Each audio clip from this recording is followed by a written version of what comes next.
Today's video contains discussion surrounding mental health and the last moments of a mother and her 2 children, some of which will be extremely hard to listen to. So before jumping in, please do keep that in mind. Viewer discretion is strongly advised. Hi. You, Nicole? Yes. Okay. What's going on? So my friend, we were out of town for a business trip this weekend. Right. And I dropped her off at 2 o'clock this morning. She's 15 weeks pregnant. She wasn't feeling well. And she had a doctor's appointment this morning at 9. And I told her to let me know if she needed me to take her. She's got 2 little girls. And she was very distraught over the weekend, wasn't eating normally or drinking. And we kept trying to force it on her because she's pregnant. Her husband and her supposedly are separating. But she didn't know this. She thought they were just having issues. He disclosed that to me today. Okay. Because I called him and I was like, have you talked to her from Shenanigans since she left for work this morning? Because I can't get a hold of her. I've called, I've texted. Her car's in the garage. Her shoes she wears every single day are right in the front door. We park like on the side when we get everything and you just go look everything out there, all the tools that I had to bring in.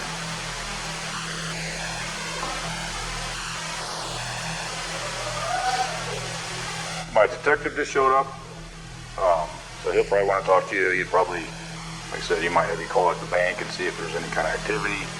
You just want to go talk to him? I'm going to get his info real quick. No.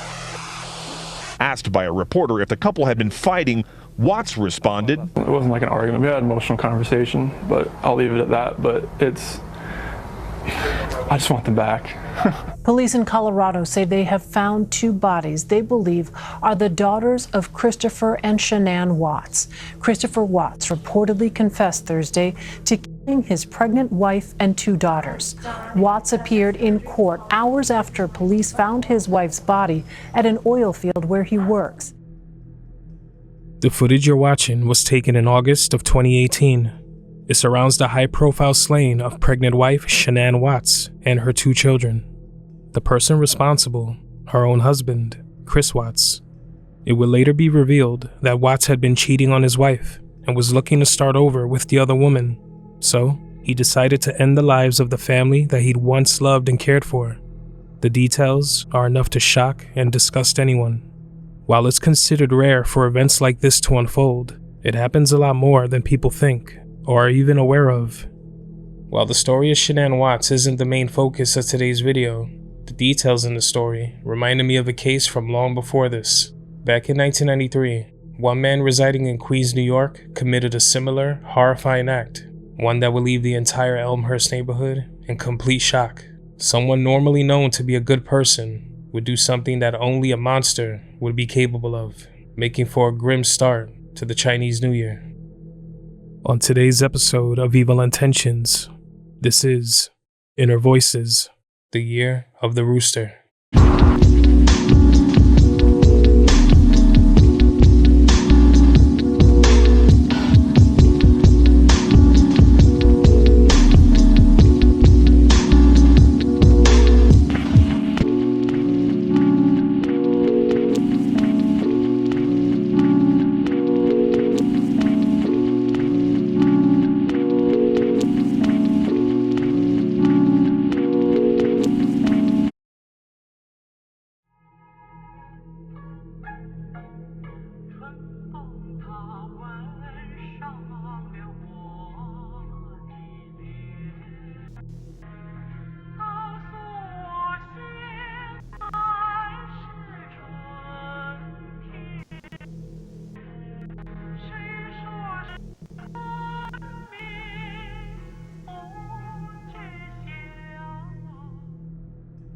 The 70s and 80s saw thousands of families migrate from China to New York City. People who hailed from all over, like the Fujian province, Hong Kong, and Taiwan.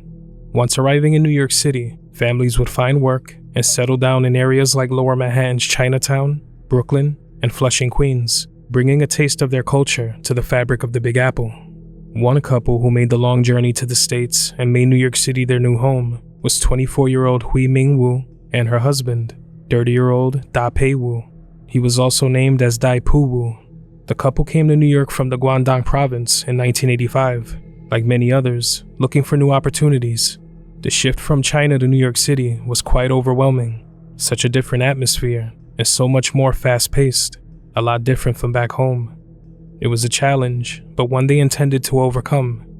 They knew very little English, and landing a job wasn't easy, but the couple would eventually find work at one of the factories in Manhattan's garment district. Da Pei's job involved him sewing buttons onto shirts and other garments, while Hui Ming had a similar job, working at different locations over time. They would also end up working from their home, sewing different garments that would then be picked up by the factory's van throughout the week. The years that followed were filled with long work days and a lot of ups and downs, but they also came with new beginnings. By 1993, years after settling in New York City, the couple were now parents, mother and father to 5-year-old Lauren and 2.5-year-old Renee.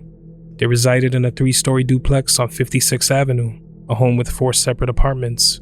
They had some other relatives who lived at the location in one of the other units. Theirs was on the 1st floor.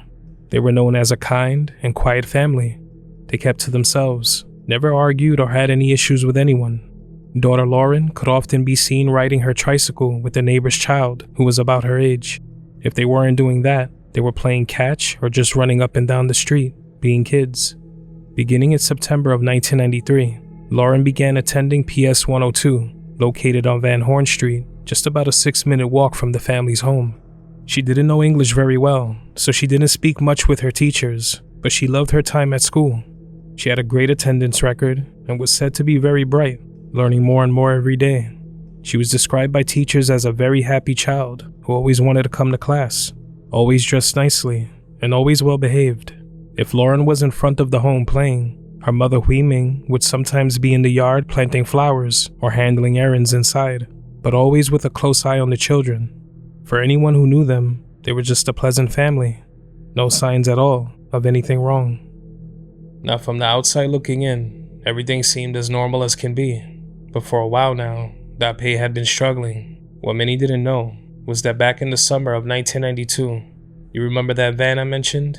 The one that would pick up garments from the family home?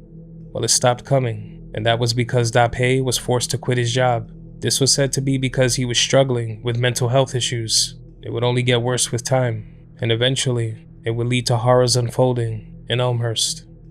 His mind running in circles, often with random, disturbing thoughts. It was said that Wu became overwhelmed. While looking out for one's mental health and the concept of therapy is common, in some cultures, therapy or the idea of mental health issues are disregarded. It's something many just kind of learn to live with, unfortunately. The head of the Hamilton Madison House Mental Health Clinic, Susan Chan, said the following in reference to Chinese residents suffering from mental health issues. They feel that it's shameful, that it cannot be cured or be prevented. Mainland immigrants tend to have more adjustment problems. Before they come, they think of the US as heaven. Then they have to work so hard. There's too much stress and the working hours are too long. We can't deal with it. Sometimes we have to turn people away. We have to slow down our intake because of the staff shortages. The need is tremendous. A lot of these people leave everything they know behind. Family, friends, their native language. It makes sense why adjusting would be an issue, especially when you're coming somewhere like New York. It can be a lot to take in. According to reports, Da Pei was one of those people struggling with those adjustments on top of everything else. Once he started to suffer from mental health issues, he felt ashamed, and there weren't many options.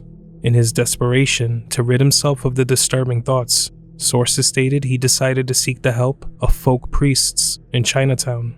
They supposedly had the power to get rid of evil spirits that Da Pei felt were possessing him. Yes, you heard that correctly. Da Pei was convinced that he had become possessed by some powerful entity. He began to hear voices that weren't his, constantly. Intrusive thoughts, voices telling him to carry out unimaginable acts, and this went on for months. Eventually, the voices in his head would become far too loud to ignore. Toward the end of January of 1993, those who had relocated from China to the city were looking forward to the quickly approaching Chinese New Year. That year was the year of the Rooster, said to represent confidence, hard work, and responsibility. Lunar New Year celebrations are festive, full of color, and associated with shedding any bad luck from the previous years, a way to start fresh and welcome nothing but good, positive hopes for the future. Places like Chinatown keep the traditions from back home alive and well. While many families were preparing to ring in the new year in different parts of the city, residents of 56th Avenue in Elmhurst would find themselves coping with a sudden and truly horrific tragedy. On Thursday, January 21st of 1993, Da Pei was at home with Hui Ming and his 2-year-old daughter Renee, while 5-year-old Lauren was at school. It was as normal of a morning as any other, until around 11 a.m. It was then that without warning or provocation, Da Pei would take a hammer and start to viciously beat his wife, hitting her over and over again, cracking her skull. As she lay there, barely breathing from that attack, he would then take an 8-inch serrated knife and use it to slice her throat, before taking it and plunging it deep into her chest, over and over and over again. In just a matter of seconds, Hui Ming was gone. He then turned his attention to 2-year-old Renee. He would take that same knife, covered in Hui Ming's blood, and use it to slice his daughter's throat, before stabbing her several times, just like he did her mother. Covered head to toe in the blood of his wife and child, Da Pei then went into the bathroom, removed his blood-soaked clothes, and put on a fresh set. For the next few hours, he remained in his home, with the bodies of his wife and daughter left in pools of their own blood. 3 p.m. was approaching, and 5-year-old Lauren needed to be picked up from school. Da Pei left the home and walked over to PS 102 to pick her up. When he got to her classroom, Lauren ran over to him, excited to see him. A teacher asked Lauren if that was her father, as he had stated. The little girl said yes. Teachers weren't used to seeing him pick her up. It was normally her mother, but everything seemed normal, so she left with him. They made their way back home, with the child having no idea of the bloodbath that would be waiting when they arrived. Her mother and baby sister slain in cold blood, and the person responsible had just brought her home. By the time she realized that things were off, she would have no time to react. Da Pei would again take that blood-soaked knife and use it to cut Lauren's throat. He then stabbed her repeatedly until she was no longer breathing. A once happy home, filled with a loving family, was now the scene of a grisly triple murder. Da Pei would take the bodies of his family and place them in the bedroom toward the back of the apartment, neatly laying them side by side, before covering them with a sheet. He paced back and forth, the moments of horror playing over and over again in his head. But at the same time, the reality of everything was starting to peek through. Panic and guilt would quickly set in. Da Pei didn't want to live on. He ripped the wires from the back of a radio he had and tried to cause an electrocution, but all it did was cause a short circuit in the apartment. A fuse blew and the lights went out. He also tried to do the same thing with a ceiling fan, by ripping it down to expose the wires. He wasn't harmed at all. He cried to himself, questioning what to do next. Neighbors would see him pacing back and forth in front of the home with tears in his eyes, talking to himself, and as if he was in fear of his life. When someone asked him what was wrong, his response was that he had been possessed by evil spirits, entities that were making him do terrible things. He went back inside and started to drink, more than likely an attempt to forget everything he had just done, the fact that he had just annihilated his family. After getting drunk, he fell asleep in his dark home with the blinds drawn. Meanwhile, neighbors who had known the Wu family were starting to suspect that something was very wrong. A resident in one of the other homes noticed that the blinds to the apartment were all drawn, which wasn't normally the case, and the shoes belonging to the children weren't left outside like they normally were. You see, in Chinese culture, it's very common for families to leave their shoes outside to keep dirt far from the living space, a practice that has origins dating back to the Zhou dynasty more than 3 centuries ago. When they didn't see the children's shoes in their usual place, a neighbor started to call the family's house phone. They were curious if maybe the girls had been sent away with family for the new year. The phone rang over and over again until around 11:45 p.m. when Da Pei finally answered. He had just woken up. The neighbor brought up the shoes and asked where the little girls were. She was just curious, but a sickening confession was not what she was expecting. Da Pei would casually mention that he slaughtered his family. He had to. He had no choice. Left in absolute shock and sick to her stomach, the neighbor immediately dialed 911. Authorities would arrive just a few minutes later. When they got to the home, they would find Da-Pei pacing back and forth in the living room, barely acknowledging their arrival. It was immediately clear that there had been a violent and bloody struggle, but they didn't expect to find a woman and 2 children dead in the bedroom. Lifting that sheet would reveal the true brutality of Da-Pei's attack, as all 3 bodies had their throats slit and their upper bodies were covered in stab wounds. They had been dead for hours, a truly horrible scene to discover. He was immediately arrested and brought into the 110th precinct in Queens for questioning. The first thing authorities needed to know was why. What was the motive? Why would a man with no previous criminal record, no history of violence, and said by neighbors to be a good man, do something so horrible? His response? The voices in his head told him that he had to. They told him that he had to end their lives before the Chinese New Year, because if he let them live, they would all be tortured. The Chinese New Year would be landing on Saturday, the 23rd of January, 1993. He had to do it before then. That Thursday morning, he listened to what those voices were telling him, making his own family the victims of a horrific triple murder. Authorities will learn that the knife he used in the slayings was purchased 3 days prior to the attack, and he bought it knowing exactly how he was going to use it. Between his admissions of the brutal attack during questioning and his confession to a neighbor, authorities knew he was fully responsible. To them, it seemed that Da-Pei just snapped, and his family paid the price. It could have been a number of issues that led to this, maybe another motive that wasn't discovered, but at the end of it all, they were left with the words of the person responsible. He was charged with 3 counts of intentional murder, 3 counts of depraved indifference murder, and 1 count of criminal possession of a weapon in the 4th degree. Pretty soon after, the entire tri-state area will learn of the tragedy that unfolded in Elmhurst, Queens. In Queens tonight, a 37-year-old man is charged with the murders of his wife and 2 young daughters. The 3 victims were found in their Elmhurst home early this morning with their throats slashed. The suspect reportedly said voices told him his wife and children would be tortured if he didn't kill them before the Chinese New Year. What took place in Elmhurst, Queens in January of 1993 will leave residents mourning for months. It was impossible to forget the scene that unfolded in that first-floor apartment. It wasn't an area where this sort of thing happened, and definitely not with families like the Woos. A neighbor was quoted as saying the following about the family. "It's shocking to us. They're the type of people that you wouldn't expect this from. They are very quiet people. They keep to themselves." Everyone who ever came across the family was left speechless. There weren't any signs that this would ever happen. The couple never fought. The children were always happy.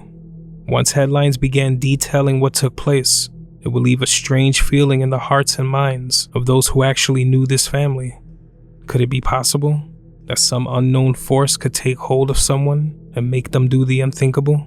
It was an impossible question to answer. The only thing they were certain of was that this family suffered a violent and horrible end, all at Da-Pei's hands. His family knew that he was suffering from mental health issues, but voices telling him to end their lives, there was never any indication that he expressed this to them, since it certainly would have been a huge red flag. Unfortunately, they would never have the chance to get away from him or to try and prevent this by getting him help. They never knew how serious it really was, and it seems they never saw this attack coming. Teachers and students at PS 102 were left sickened and in total shock. They thought back to that afternoon when Lauren was picked up from school. They remembered how excited she was and how she immediately answered that the man there to pick her up was her father. They had no idea she was just minutes away from having her life abruptly ended. The details saddened anyone who heard about it.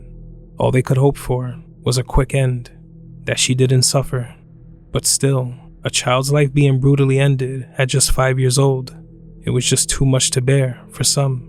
The school would call in a district trauma team for any students that might need to express their feelings about the tragedy. A lot of the children struggled. They tried to understand why they would never see their friend again.